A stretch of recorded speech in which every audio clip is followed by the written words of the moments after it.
Episode 4 of The Bad Batch is out, and today we're going to be talking about Cornered. So later on tonight there will be a full podcast episode with a full discussion with Eckhart's Ladder on Tapcaf transmissions, but just wanted to give my quick thoughts on the episode after watching it. The episode opens with a discussion amongst the Bad Batch that they need to go into hiding, but then Hunter points out that they don't have any supplies anymore. They're no longer being supplied by the Republic as they were during the war, so now they need to learn to be more self-reliant. The planet Pantora becomes the destination for their supply run, and we get a few different instances of them learning and struggling to adapt for all the members of the Bad Batch, including Omega. On the one hand, we see Wrecker and Tech struggling to find proper berthing for the ship, and then trying to change its signature, and on the other hand, we have Echo, Hunter, and Omega going out to find the actual supplies. We do get a bit more of the progression from Republic to Empire here, as we see more about the ID chains and swapping Imperial credits for Republic credits.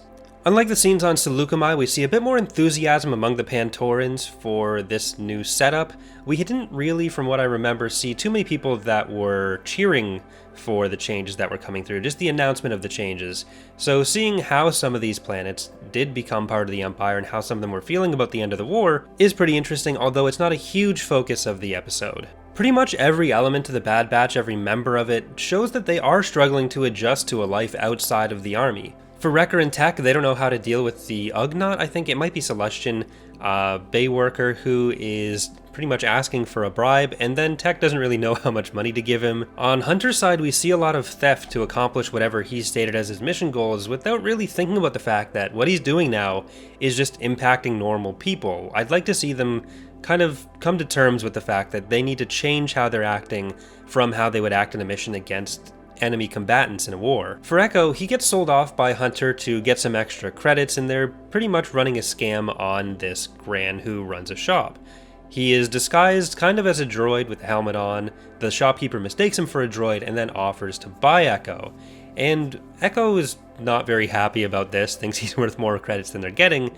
But once he's actually in that situation and gets the call that they need to find Omega and they need to fix the ship, we see him jump back into his comfort zone as kind of a military commander in a field operation, ordering around these other droids to accomplish their objective, and it's falling back into a comfort zone for them that they're really far outside of. Fennec Shand from The Mandalorian shows up first in this episode, and it does seem like, based on the trailers, that she's going to be showing up a lot more. We find out that her mission is to hunt for Omega, who she seems to be searching for on behalf of the Kaminoans, though we can't really be sure of that yet.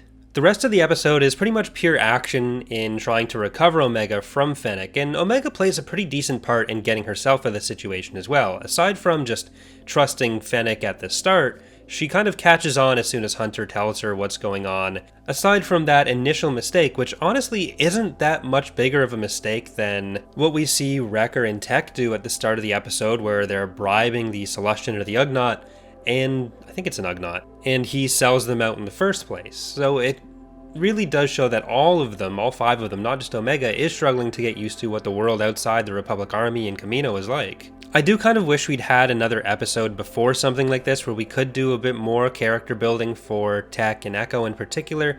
Wrecker has a pretty decent episode again. He's still showing how much he cares about Omega and how far he's willing to go to make sure that she's okay.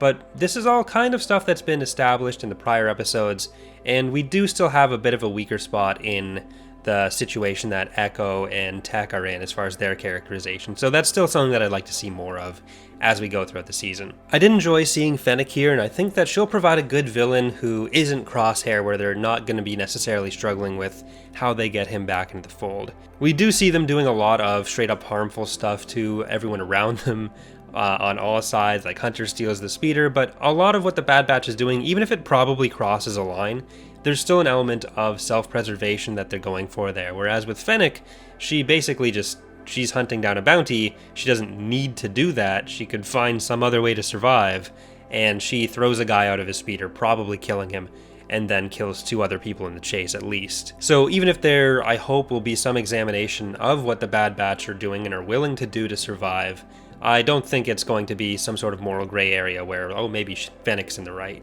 or where stopping her from taking Omega is going to be seen as some purely negative thing. Also, there's a really cute droid design from Resistance that shows up here, so that's really cool.